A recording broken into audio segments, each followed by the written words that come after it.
নমস্কার, শুভ সন্ধ্যা। আমাদের আজকের বিষয় রংতাল থিয়েটার 23 বছর পদার্পণ করল। রংতাল থিয়েটারের জন্মদিন গতকাল 2রা নভেম্বর। রংতাল থিয়েটার 23 বছরে পদার্পণ করেছে এবং আমার জীবনে মূকাভিনয় 38 বছর আমি পদার্পণ করলাম। এই দুটো বিষয় নিয়ে আমাদের আজকের অনুষ্ঠান। এছাড়াও আজকের বিশেষ অনুষ্ঠান রংতাল থিয়েটারের লাইব্রেরি উদ্বোধন, যার নামে করছি। তিনি এখানে গড়িয়া কলকাতা থেকে এসছেন, মাননীয় শ্রী শিবপ্রসাদ দাস মহাশয়। তার নামেই আজকে লাইব্রেরি উদ্বোধন করব খুব অল্প পরিসরে। সহযোগিতায় সঙ্গীত নাটক একাডেমি, ভারত সরকার, নতুন দিল্লি। তো আজ এই অনুষ্ঠান প্রথমে আমাদের মধ্যে উপস্থিত হয়েছেন অনেক মান্যবরেষু শিল্পীগণ। মাননীয় বাচিক শিল্পী, আমার অত্যন্ত প্রিয় কাছের মানুষ শ্রী সজল কুমার ব্যানার্জি উপস্থিত হয়েছে মগরা থেকে। জাস্ট আমার খুব অত্যন্ত প্রিয় বাবাই এবং মৌমি, দুজন নাচের সাথে জড়িত। এছাড়াও উপস্থিত হয়েছে বিশিষ্ট সমাজসেবক ডাক্তারবাবু ডক্টর বাবলু চৌধুরী মহাশয়। উপস্থিত হয়েছেন সবুজ সংকল্পের আমার ভাই বন্ধু সমূহ রঞ্জিত দে। তার বড় কাজ অক্সিজেন প্রদান করা মানুষের মধ্যে। সেও আমার ডাকে, হঠাৎ করে তাকে ডেকেছি, এটা আমার কাছে বড় প্রাপ্তি। আমি ভুলে গিয়েছিলাম, কারণ গতকাল আমার আসানসোলে শো ছিল। গতকালের অনুষ্ঠানটা আজকে এখানে করছি। প্রথমেই গুণীজনদের প্রত্যেককে ডাকবো যারা উপস্থিত হয়েছেন। আজকে ফিতা কেটে আমাদের অনুষ্ঠানের সূচনা করব।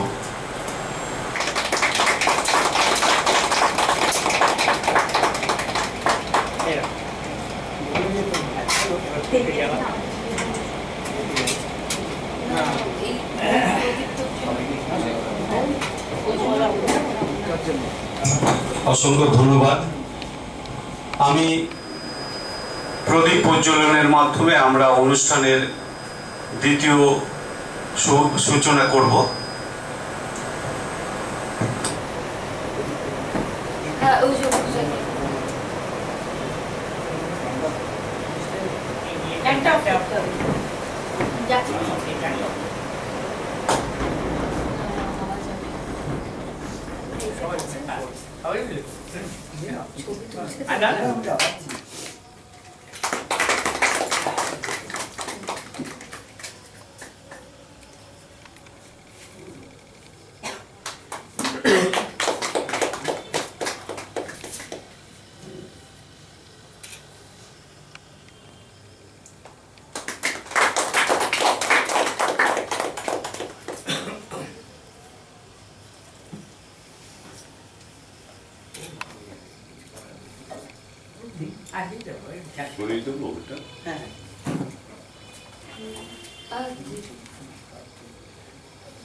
আমাদের আজকের অনুষ্ঠানের প্রথম সূচনা হয়ে গেল।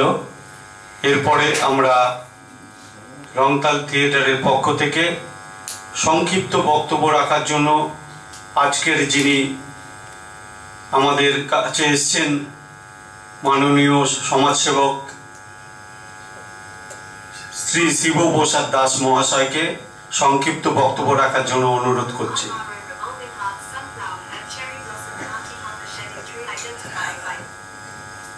আজকে রংতাল থিয়েটারের 23তম বার্ষিকী, প্রতিষ্ঠা বার্ষিকী, আর আমাদের রতনের 38তম বর্ষ। আর 38 বর্ষ তার শিল্পী জীবনের যে অতিবাহিত করেছে, এতদিন ধরে একে নিয়েছে, এবং আজকের এই যে একটা থিয়েটার গ্রুপ তৈরি করে আজকে একটা থিয়েটার মঞ্চ করতে পেরেছে এখানে, এটার জন্য আমি তাকে আন্তরিক ধন্যবাদ জানাচ্ছি।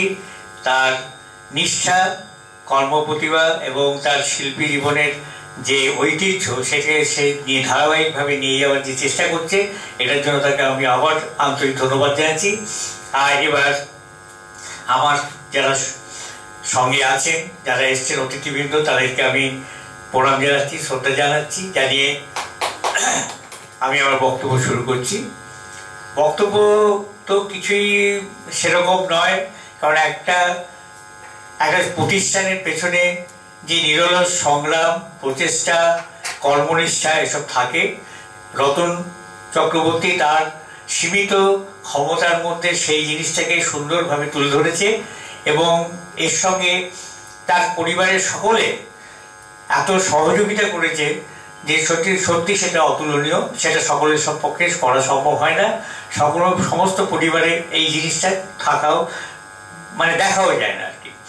যাই হোক, আজকে রতনের সঙ্গে আমার বেশ দীর্ঘদিনের পরিচয়, তা বিভিন্ন কাজকর্মর সঙ্গে আমি জড়িত আছি, রতন ভালোভাবেই জানে, এবং সেই সুবাদে আজকে আমার দীর্ঘদিনে ওর সঙ্গে একটা হৃদ্যতা গড়ে গেছে, একটা পারিবারিক বন্ধনও প্রায় আমাদের সঙ্গে হয়ে এসছে।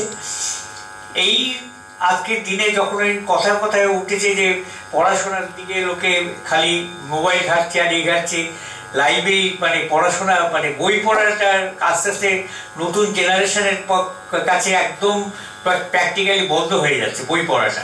তারা খালি মোবাইলই দেখে। নতুন যারা জেনারেশন, যাদের আজকে মানে 16, 17, 18 বছর বয়স দেখছি, আপনি হিসেব করে দেখবেন, একটা পার্সেন্টেজ কোষে যদি দেখবেন মোর দ্যান 60%, 60% বেশি তারা হচ্ছে মোবাইলই ঘাটে, তারা বই নিয়ে পড়াশোনা করে না। তবু এখনো স্ট্যাটিস্টিক্স বলছে ভারত, চীন, রাশিয়া, আমেরিকা, ব্রিটেন, থাইল্যান্ড, এরা কিন্তু ম্যাক্সিমাম বই পড়ে। ভারতে এখনো, যেহেতু ভারতের 140 কোটির ওপর লোক, সেই জন্য পার্সেন্টেজ হিসেবে বেশি রয়েছে, এবং যেহেতু এখনো ভারতবর্ষে মানে যদিও মোবাইলের ব্যাপারটা, ওই ইলেকট্রনিক্স যে ডিভাইস, যেটা খুব প্রসার লাভ করেছে, তবুও সেইভাবে করেনি যেটা আমেরিকা বা রাশিয়া বা ব্রিটেন বা অন্যান্য ইউরোপীয় কান্ট্রিতে করেছে। তবুও তারা কিন্তু এখনো বই পড়তে, এখন বুঝতে পারছে যে বইটা না পড়াটা কিন্তু ঠিক হচ্ছে না, এবং তারা এখন রিসেন্টলি একটা ইয়েতে দেখছিলাম, রাশিয়া এবং আমেরিকা নাকি খুব তারা তাদের লোকেরা আজকাল বই পড়ছে, এবং বই বেশি পাবলিশ হয় কিন্তু ওইসব জায়গা থেকেই। এখনো ভারতবর্ষে বই পাবলিশটাও এখনো বেশি হচ্ছে। যাই হোক, একটা ও যখন লাইব্রেরির কথা বললাম, ঠিক আছে, একটা লাইব্রেরির সূচনা করা যাক, তৈরি করা যাক, যেখানে অনেক বই থাকবে। হ্যাঁ, লিবার হচ্ছে ল্যাটিন কথা, সেখান থেকে লাইব্রেরি এসে, লিবার হচ্ছে মানে বই, লিবার থেকে বই এসে লাইব্রেরি পরবর্তীকালে। এনিওয়ে, এই যে বিশাল মানে ছাত্র সমাজ রয়েছে, যুব সমাজ রয়েছে, তাদেরকে গাইড করা, তাদেরকে ইয়ে করা, মানে ভালোভাবে ভালো জিনিস তুলে ধরা। কারণ মোবাইলে ভালো জিনিস, সত্যি কথা বলতে গিয়ে সব জিনিস ভালো থাকে না। এত আমাদের যার জন্য বিপদগামী হচ্ছে ছেলেরা, যুব সমাজ বিভ্রান্ত হচ্ছে অনেক কিছুর ব্যাপারে। তারা না জেনেই এই সমস্ত বিভ্রান্ত, তারা যদি সত্যিকারের বই পড়ে, এবং বই নিয়ে যদি থাকে তাহলে দেখা যাবে যে তাদের জ্ঞান অর্জন এমন কিছু কম হবে না, তারা অনেক বেশি অনেক কিছু জানতে পারবে, অনেক কিছু বুঝতে পারবে এবং সমাজ সচেতনতাও বাড়বে সব কিছু দিক দিয়ে। সেই জন্যই একটা লাইব্রেরির প্রয়োজন আছে। এবং এটাও বলছে ডাক্তারবাবু এখানে রয়েছে, নিশ্চয়ই জানেন, রাত্রিবেলা আধ ঘন্টা মোবাইল ঘেঁটে যদি শুতে যায় তাহলে তার ঘুম আসে না। উল্টে যদি সে যদি আধ ঘন্টা বই পড়ে, কোনো একটা ভালো বই বা গল্পের বই যা কিছু পড়ে, তাহলে তার ঘুমটা ভালো হয়। হ্যাঁ, এটা দেখা গেছে। এবং সেই সমস্ত এই যে আজকে অনিদ্রা রোগে ভুগছে, হ্যাঁ, এই যে এখন একটা শুরু হয়েছে অনিদ্রা রোগে ভোগার জন্য, এটার জন্য কিন্তু মোবাইলই দায়ী। কিন্তু বই যদি পড়ে, রাত্রিবেলা যদি বই পড়ে যদি আধ ঘন্টা 1 ঘন্টা বই পড়ে শোয়, তাহলে কিন্তু তার ঘুমটা কিন্তু ভালো হয়। এটা একটা দেখা গেছে, পরীক্ষিত সত্য। সেই জন্য লাইব্রেরির কথা আমরা বলেছি এবং রতন সেই তৎপরতার সঙ্গে অন্যান্য তার শিল্পকর্মের সঙ্গেও লাইব্রেরিটাও সে চালু করতে চেয়েছে এবং সেই জন্য আমাকে এখানে নিয়েও এসছে, বলেছে যে আজকে চলুন লাইব্রেরি উদ্বোধন হবে। অনেকদিন ধরেই কথা হচ্ছিল, কিন্তু হঠাৎ করে ঠিক করেছে আমাদের যে প্রতিষ্ঠা দিবস, সেই দিবসে আমরা লাইব্রেরিটা উদ্বোধন করবো। ঠিক আছে, রতনকে ধন্যবাদ এবং সবাইকে আন্তরিক ধন্যবাদ জানাচ্ছি, শুভেচ্ছা জানাচ্ছি। ভালো থাকবেন, হ্যাঁ, আনন্দে থাকবেন এবং সকলের সঙ্গে মিলেমিশে একসঙ্গে ভ্রাতৃত্ববোধ এবং মানবতা বোধ এই দুটোকে নিয়ে চলবেন। এইটা হচ্ছে আমার কাছে আমার প্রার্থনা এবং আমাদের সকলের কাছে অনুরোধ। নমস্কার। অসংখ্য ধন্যবাদ বাসুদাকে। সবচেয়ে বড় কথা, যার উদ্যোগে, যার আন্তরিকতায় আমি এই লাইব্রেরি উদ্বোধন করলাম, তিনি 72টা বই আমাকে উপহার দিয়েছেন, মানে রংতাল থিয়েটার। তার জন্যেই আমি আপ্লুত। তিনি আমাকে উৎসাহ জুগিয়েছেন, যোগাবেন যতদিন আমাদের মধ্যে থাকবেন। আমরা তার দীর্ঘায়ু কামনা করি, সুস্থভাবে থাকবেন। এখন ওনাকে আমার খুব কাছের মানুষ, যে অক্সিজেন যোগায় সারা ভারতবর্ষ জুড়ে, রঞ্জিত দে, আমার ভাই বন্ধু, তার ছোট্ট একটু প্রয়াস, একটি গাছ দিয়ে তা বাসুদাকে অক্সিজেন প্রদান করবেন।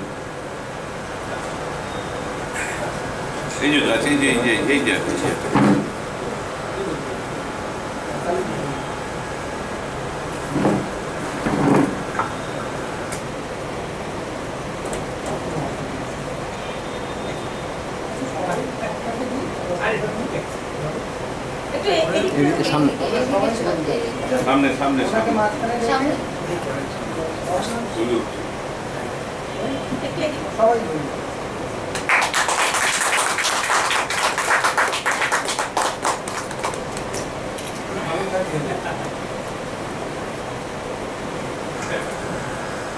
অসংখ্য ধন্যবাদ।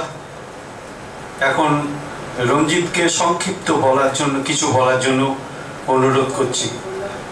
খুব ভালো বলে, বিভিন্ন জায়গায় অংশগ্রহণ করে। আমরা অন্তত ফেসবুক দেখে আমরা সব কিছু জানতে পারি, মুখে বলতে হয় না, নীরবে কাজ করে চলেছে ভারতবর্ষ।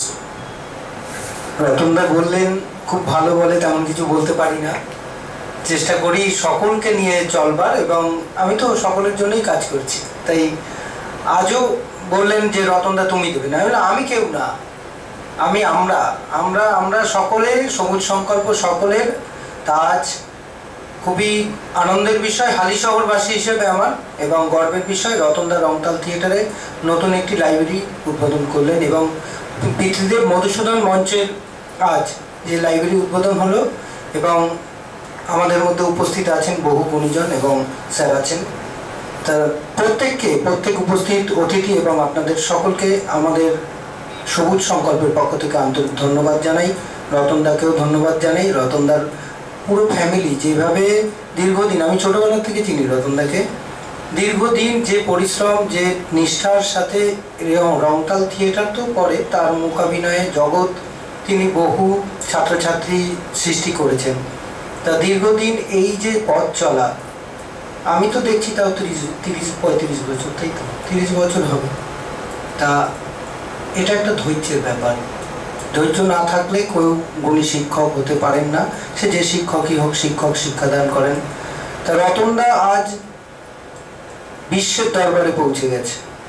রতনদা একা, আমি তো বলবো তার যারা শুভানুধ্যায়ী, তাকে যারা ঘিরে তাকে আশীর্বাদ দিয়ে রেখেছিলেন, প্রত্যেকের কিন্তু নিজের চেষ্টাটা থাকা তো বড় জরুরি।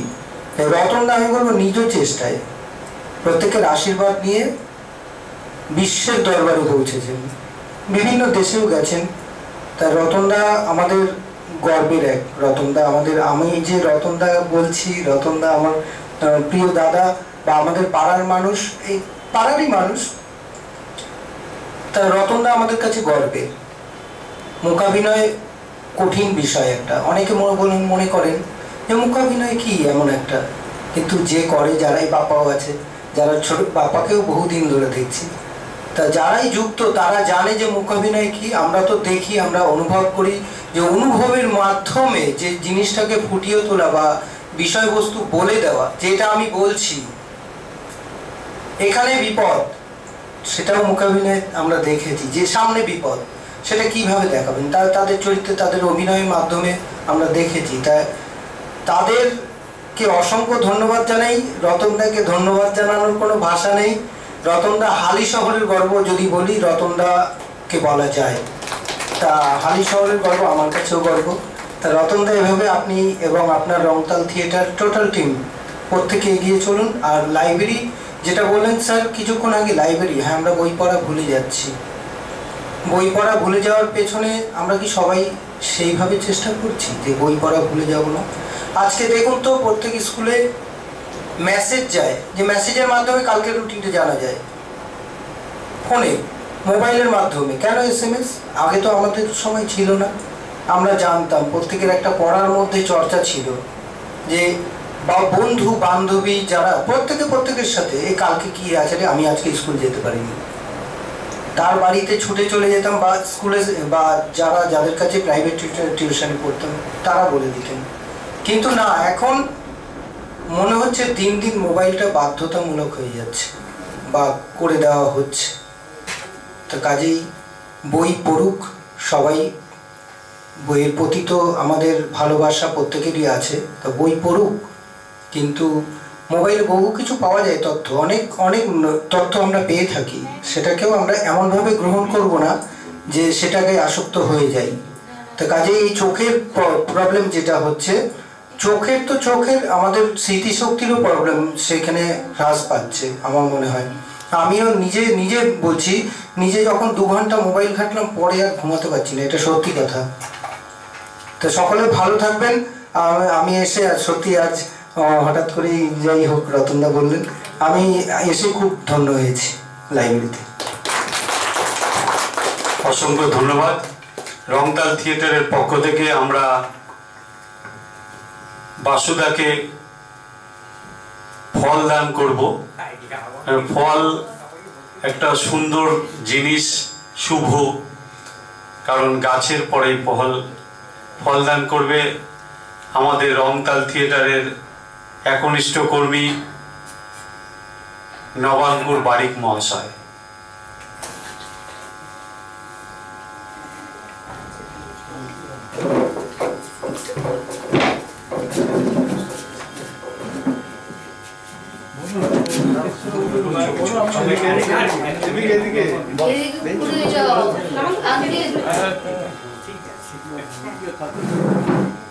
অসংখ্য ধন্যবাদ।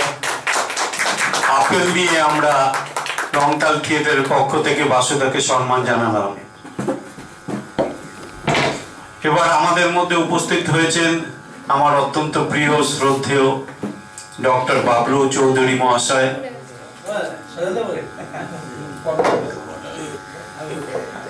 বিশিষ্ট সমাজসেবক।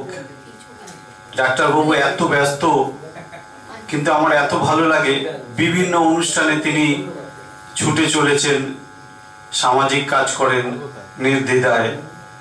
তো ডাক্তারবাবুকে রংতাল থিয়েটারের পক্ষ থেকে আন্তরিক ধন্যবাদ জানাই। তিনি বলেন না, কাজ করেন বেশি, তো তিনি বলেই দিয়েছেন, সারেন্ডার করেছেন, তিনি বলবেন না, কাজ করবেন।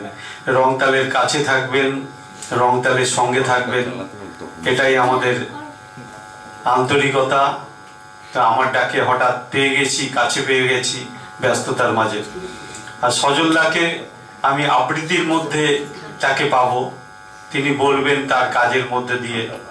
আমার ভাই এসছে মগরা থেকে ছুটে, আজকে সকালে বলেছি বাবাই, মগরা ড্যান্স গ্রুপ দারুণ নৃত্যশিল্পী, তারা দুজনে মৌমি এবং বাবাই তাদের দল তৈরি করেছে, সুন্দর দল, তারা সুন্দর নৃত্য করে।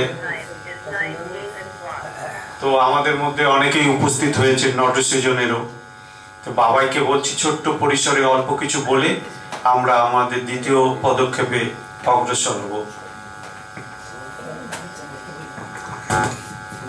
নমস্কার।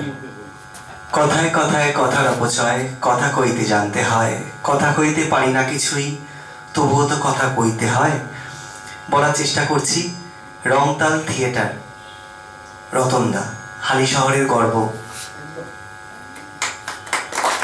আমরাও গর্বিত, কারণ নৃত্য জীবনে চলার পথে নৃত্যগুরুর হাত ধরেই নৃত্য জীবন চলার জন্য যেটুকুনি দরকার, সরকারি সহায়তা, কাগজপত্র, রাত নেই দিন নেই, রতনদা মিটিংটা হলো, সমস্ত কথা নির্দ্বিধায় উত্তর দেয়, মানে এক ফোনেই ফোনটা ধরে। উনি খুব টাইমে চলেন, সময় চলে, কিন্তু নৃত্যশিল্পীরা ঠিক সময় চলতে পারে না। এটা একটা বড় প্রবলেম আমাদের, মানে কখন যে রাত হয়, কখন যে দিন হয়। আশা করি প্রত্যেকটা শিল্পীরই এরকম হয়। আমি অনেক জ্বালাতন করি, অনেক অন্যায় আবদার করি, সেই আবদারগুলোকে মিটিয়ে দেন এই রতনদা। তা আমি আবারও ধন্যবাদ জানাই এই রংতাল থিয়েটারের সমস্ত কর্মীদের, যারা না থাকলে এতদিন 23টা বছর কম নয়, এই বছরেও মানে 2025-এ দাঁড়িয়ে সবাই মোবাইলে থেকেও থিয়েটারটা চালিয়ে যাওয়া বা মাইন্ডটাকে করে নিয়ে চলা, মানে সাথে নিয়ে চলা, এটা অনেক বড় পাওয়া। আমি আমার উপস্থিত সকলকে গুরুজনদের প্রণাম জানাই। আমার মিশু রয়েছেন বসে, হঠাৎ করে দেখা হলো, জানে কীভাবে একজন নৃত্যশিল্পীকে গড়ে উঠতে হয়েছে বা আমাকে কি করে বড় হতে হয়েছে। আপনারা আমাদের আশীর্বাদ করবেন। Magra star dance and troupe, social and cultural organization, রতনদার হাত ধরে কিছুটা আরেকটু এগিয়ে যাওয়ার চেষ্টা করছি। রতনদা, তুমি আমাদের পাশে থেকো। আমি যেন তুমি যেমন হালি শহরে গর্ব হয়ে উঠেছ, তেমনিভাবে যেন আমিও আমার মগরা স্টার ডান্স অ্যান্ড ট্রুপকে নিয়ে গর্ব অনুভব করতে পারি এবং আমি যেন গর্বিত হতে পারি।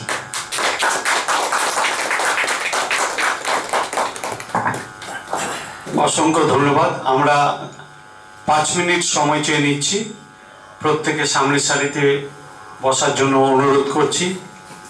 তারপরে আমাদের আজকের অনুষ্ঠানের আমাদের পক্ষ থেকে ছোট্ট উপহার, এটা চাইবো একটি ক্যামেরা বন্দি করার জন্য।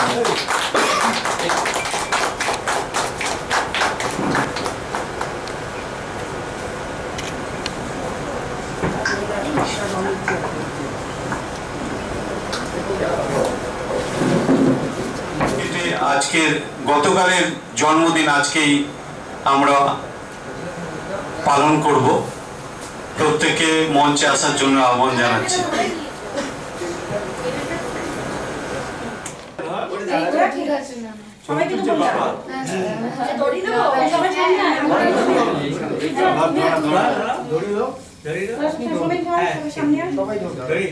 Happy birthday to Rongtal Theatre. Happy birthday to Rongtal Theatre.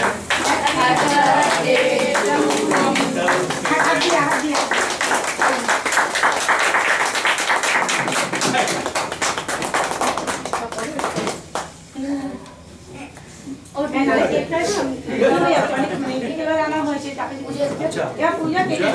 এবার দাঁড়াও, এবার একটা অনুরোধ করবো, দীর্ঘদিন রতনদাকে যিনি সঙ্গ দিয়ে গেছেন তার রংতাল থিয়েটারকে বাঁচিয়ে রাখার জন্য তাকে খাই দাও।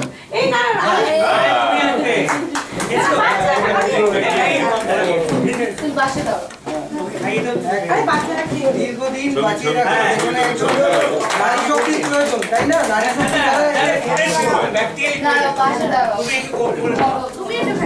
তুমি খাইয়ে দাও।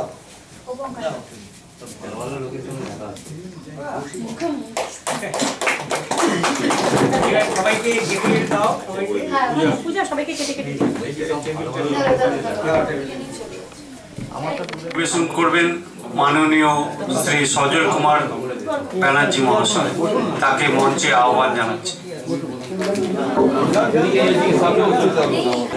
এই ফ্যানটা চালা।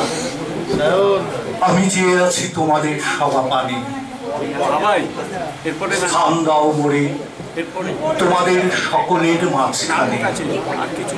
নিচে সব নিচে এই ধুলির ধরণীতে, যেথা আসনের মূল্য না হয় দিতে, যেথা রেখা দিয়ে ভাগ করা নেই কিছু, যেথা ভেদ নাই মানে আর অপমানে, স্থান দাও সেথা সকলের মাঝখানে।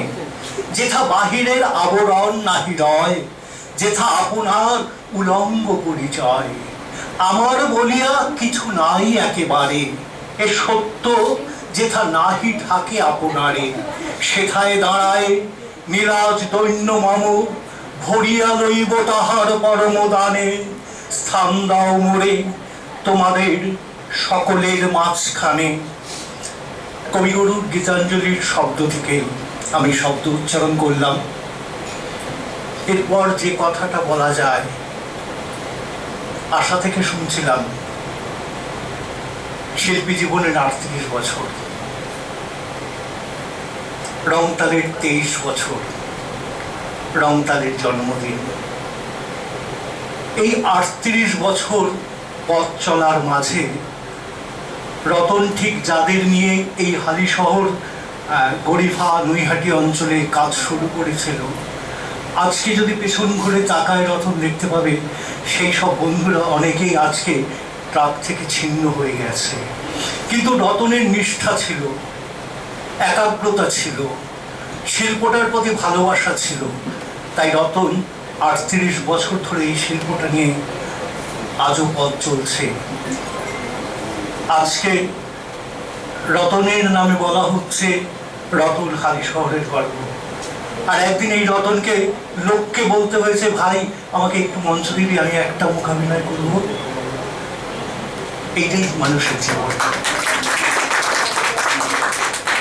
এইটাই এই জায়গাটায় যারা লেগে থাকতে পারে, যারা লড়াইটা করতে জানে, তারা ঠিক রতনের মতন 38, 48, 58, 68 এমনি করে শতবর্ষ বেরিয়ে যায়। আর যারা এইটা ধরে রাখতে পারে না, তারা ওই রতনের যে কথাটা শুরু করেছিলাম, আমি নাম বলতে চাই না, কারণ আমি জানি রতনের সঙ্গে যারা কাজ করতো তারা কে কে, তাদের অনেকের নামই আমি জানি। তো আমি সেই সব নামগুলো বলতে চাইছি না। আজকে তারা এই ট্রাকটাতেই নেই, সত্যি কিনা? তো পাশাপাশি আরো একটা কথা বলি, এটা অবশ্য কাজী নজরুল ইসলামের কথা ধার করেই বলি। কোনো কালে একা জয়ী হয়নি পুরুষের তরবারি, শক্তি দিয়েছে, সাহস দিয়েছে বিজয় লক্ষ্মী নারী। তো রতনের এই 38 বছরের শিল্পী জীবনকে এগিয়ে নিয়ে যেতে রতনের সহধর্মিণী যে সহযোগিতা করেছে, তার জন্য একটা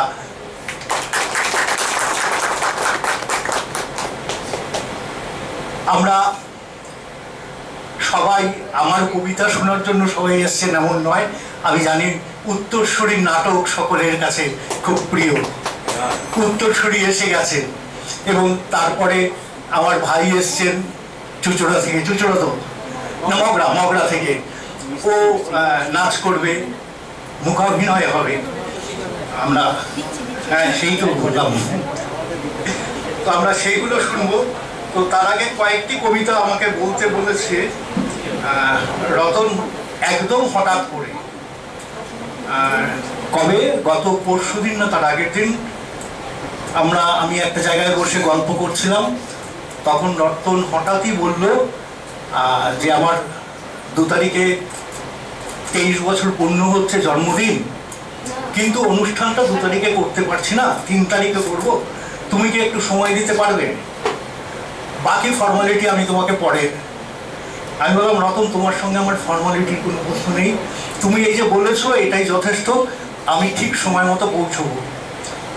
জিজ্ঞেস করলাম, কালকে রাত্রি 11টায় আবার ফোন করেছে। তা আমি জিজ্ঞেস করলাম কটায় অনুষ্ঠান? বললো ঠিক 5:30টা। বললাম ঠিক আছে, 5:30টায় যাবো। আর আমি যদিও 15 মিনিট লেট করেই এসছি, তো তবু সব থেকে বড় কথা, এই 23 বছরের জন্মদিনে লাইব্রেরি উদ্বোধন হলো এবং ওই মানুষের হাত ধরে। আমি রতনকে বলবো, অনেক সংখ্যক লাইব্রেরি পড়ুয়া হয়তো পাওয়া যাবে না, এখন আমরা এটাতেই সব গল্প করি, তবু লাইব্রেরিটিকে টিকিয়ে রাখতে হবে, তার জন্য সমস্ত রকম সহযোগিতা আমরা অবশ্যই তোমার সাথে আছি। নীরবতার ক্যানভাসে শব্দহীন সুর বাজে, মুখের ভাষা সব বলা, ইশারায় যেন কথা বলে, কখনো হাসি লেখা, কখনো দুঃখে লেখা, দেওয়ালের সাথে লড়াই বা একাকিত্বের বেড়া জাল, আলো ছায়া রঙে গল্পেরা কথা বলে, আঁকা এক বিশাল ছবি, মুখাভিনয় জীবনে সবটুকু ছবি, মুখাভিনয় শুধু অভিনয় নয়, ইশারায় সব মন ছোঁয়া, নির্বাক হয়েও জীবন্ত মনের ভাষা প্রতি মুহূর্তে জেগে ওঠা, মনের ভাষা প্রতি মুহূর্তে জেগে ওঠা। সজলদাকে অসংখ্য ধন্যবাদ রংতাল থিয়েটারের পক্ষ থেকে। এখন নৃত্য পরিবেশন করবে Magra dance group and creative Magra star dance and group, Babai এবং মৌমি।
Tomorrow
এতক্ষণ আপনারা যারা অপেক্ষা করছিলেন আজকের শেষ অনুষ্ঠান হালিশহর উত্তরসূরির নাটক নির্দেশনায় শ্রী সঞ্জয় ব্যানার্জি, তারা তাদের নাটক মঞ্চস্থ করবে।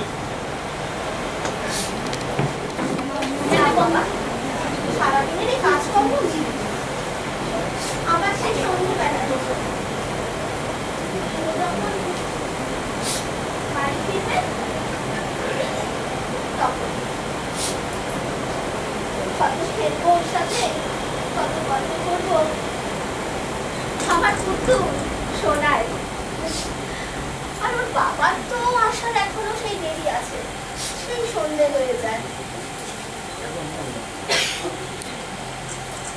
জানেন, এক এক সময় আমার মনে হয় ওরা যদি সব সময় আমার কাছে থাকতো তাহলে খুব ভালো হতো। কিন্তু জগতের যা নিয়ম, স্বামী অফিসে যাবে, সন্তানরা স্কুলে যাবে, আর আমি ছোট্ট ঘরটাকে সারাদিন সামলাবো। আচ্ছা আচ্ছা বলুন তো, আমাদের কেন ছুটি নেই?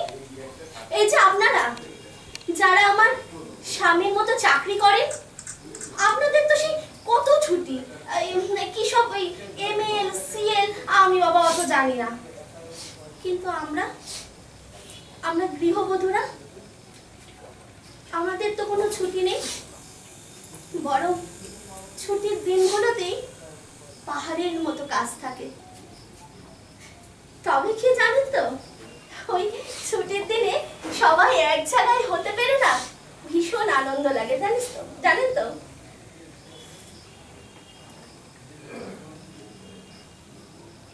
এই যে আমার সোনাই স্কুলে গেছে, ও কিন্তু আইটু পরে চলে আসবে, আর এসে আমার সাথে কত গল্প করবে, কত কথা বলবে, খুব ভালো লাগে জানেন। আর এই একা যে সময়গুলো আমি কাটাই না, সেই সময়গুলো এই ঘরের সব জিনিসগুলো দেখছেন না, এরা না কেমন যেন একটা প্রাণ ফিরে পায়। ওরা না আমার সাথে যেন কথা বলতে আসে। ওই যে জানলাটা দেখতে পাচ্ছেন, ওই জানলাটার ওপারে না একটা গাছ আছে, ওই গাছে দুটো পাখি এসে বসে প্রতিদিন। ওরা কি সুন্দর গল্প করে, কি সুন্দর গান করে। আর এই যে কলটা দেখছেন, হঠাৎ করে জল পড়তে শুরু করে দেয়। আমি তাড়াতাড়ি এসে কলটাকে না বন্ধ করে দিই। মনে হয় আমার সাথে যেন ওরা কথা বলতে চাইছে। আর এই সময় আমারও না মন খুলে গান গাইতে ইচ্ছে করে।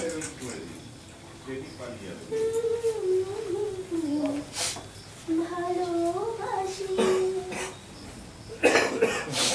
এই সুরে, কাছে দূরে, জলে স্থলে বাজায় বাসি, ভালোবাসি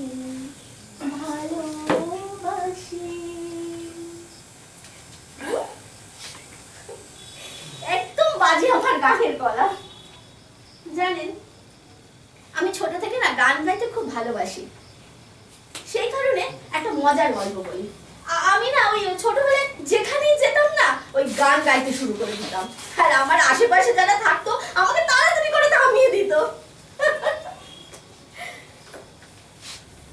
কিন্তু আমি এই গান গেয়ে না আমার ছোট্ট সোনাইকে দুবেলা ঘুম পাড়াই। এই কোলের মধ্যে শুনিয়ে ঘুম পাড়ানি মাসি পিসি মোদের বাড়ি এসো, ধান দেব পান দেব চৌকি পেতে এসো। এখন সোনাইটা কি করছে বলুন তো স্কুলে? টিফিনটা ঠিক মতো খেয়েছে তো? পড়াগুলো ঠিক মতো পারলো তো ম্যামের কাছে? আর যদি না পারে না, ওই বাড়িতে এসে দৌড়ে আমাকে জাপটে ধরে ওই কাঁদো কাঁদো গলায় বলে উঠবে, ও মামা আমি না আজকে পড়া পারিনি, আমাকে ম্যাম ভীষণ বকেছে। কি বলবো, এত দুষ্টু না। তখন আমি ওর গালটা ধরে আদর করে বলি, ঠিক আছে আজ পারবে তো কি হয়েছে, কাল ভালো করে পড়েছে, নিশ্চয়ই পারবে, দেখবে তখন ম্যাম তোমাকে ভীষণ ভালোবাসবে। খুব দুষ্টু জানেন তো, আর এই বয়সে তো দুষ্টুমিটা করবে, তাই না বলুন? না সেরে নি।